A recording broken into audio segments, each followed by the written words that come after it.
कौन कौन इसमें जो है वो मुलव्विस है ये भी आपको बताएंगे। मेरे साथ इस वक्त मौजूद हैं साबिक पुलिस अफसर मजहर मिशवानी साहब। सर, बहुत शुक्रिया आपका, आपने अपना कीमती वक्त दिया। साथ ही साथ मेरे साथ मौजूद हैं chief crime reporter Faizan Khanzada. बहुत शुक्रिया। अच्छा, आज हम बात कर रहे हैं सर, एक बहुत बड़ी कार्रवाई हुई है।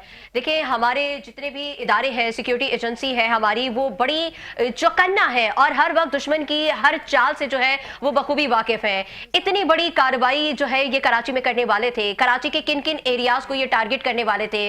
रिहायशी आबादियों में इन्होंने घर लेकर रखे हुए थे। ये कौन लोग हैं जो कराची में अमनो सुकून नहीं देख सकते? ये कौन लोग हैं जो पाकिस्तान में जो है वो अमन नहीं देख सकते?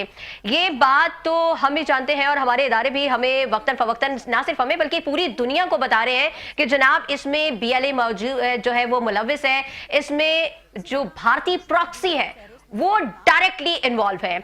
हम बात करेंगे। फिलहाल हम मेरे साथ जो है वो फैजान मौजूद है। फैजान, देखिए, कराची में अगर हम दाखिली रास्तों की बात करें तो बहुत सारे जो है वो रास्ते हैं, लेकिन क्या इतनी बड़ी मिकदार में, इतनी बड़ी तादाद में असलहा यहाँ पर लेकर आना इतना आसान है? क्योंकि हमने तो देखा है कि इतनी बड़ी मिकदार में आप जो है वो कोई किलो 2 किलो नहीं ले आके आ रहे, 2000 किलो जो कि ट्रक्स में था और जो कि मतलब बहुत बड़ी तादाद है। क्या कहेंगे आपके हमारे रास्ते, वहां पर कोई सिक्योरिटी नहीं है, क्यों? देखें, ये हालिया हमारे हिसास इदारे और CTD सिंध की एक बड़ी कामयाब कार्रवाई है जिसमें इतना बड़ा 2000 किलो बारूदी मवाद को पकड़ा है।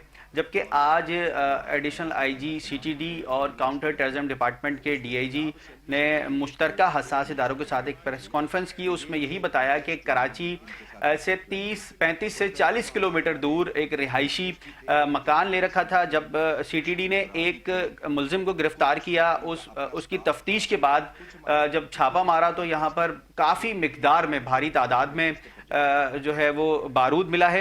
ये जो बारूद मिला है ये कोई इससे कबल भी ऐसा होता रहा है। माजी में आपने BLA की बात की, BLA हो या BLF हो या फिर इसके बाद मजीद ब्रिगेड हो या फिर दीगर जो प्रॉक्सी की आपने बात की। तो देखिए, प्रॉक्सी से मुराद ये है कि भारत में पहले इससे कबल जो जंग होती थी वो अब जंग का तरीक़ेकार बिल्कुल मुख्तलिफ है और अब जो है वो इन्वॉल्वमेंट के साथ जो है जंग की जाती है। जबकि इसमें बलोचिस्तान और अफगानिस्तान